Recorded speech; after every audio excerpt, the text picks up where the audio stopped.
L'ouvrage pèse plus de 15 tonnes, une statue de sable à l'effigie de Barack Obama, érigée à Charlotte en Caroline du Nord. Un ouvrage énorme, mais l'enthousiasme pour le président lui reste modéré.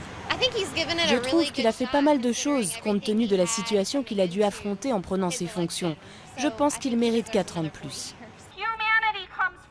Dans un autre quartier, des jeunes se préparent à manifester en marge de la Convention démocrate cette semaine, car pour beaucoup, le changement promis par le président n'est pas arrivé assez vite. 30% des jeunes de mon âge sont au chômage. Il y a plus de maisons vides que de sans-abri dans ce pays. Les gens crèvent de faim, ils n'ont pas accès aux soins de santé et ils s'endettent de plus en plus pour payer leurs études. En Iowa, récemment, Barack Obama a demandé aux jeunes d'y croire encore une fois, mais l'euphorie de 2008 a laissé place à l'amertume, un phénomène normal selon cet expert. On dit souvent que l'on fait campagne en poésie et qu'on gouverne en prose. La poésie de sa campagne a été un peu écrasée par la prose de la gouvernance.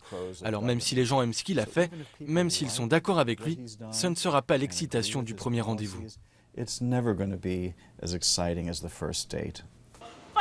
En 2008, 66% des moins de 30 ans avaient voté pour Barack Obama.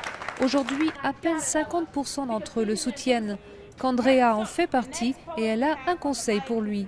Tu n'auras pas 4 ans de plus après ça, alors donne-toi à fond et n'aie pas peur de faire les choses à ta manière, comme Samuel L. Jackson dans ses films. Parce qu'attendre le consensus, ça n'est pas toujours la solution.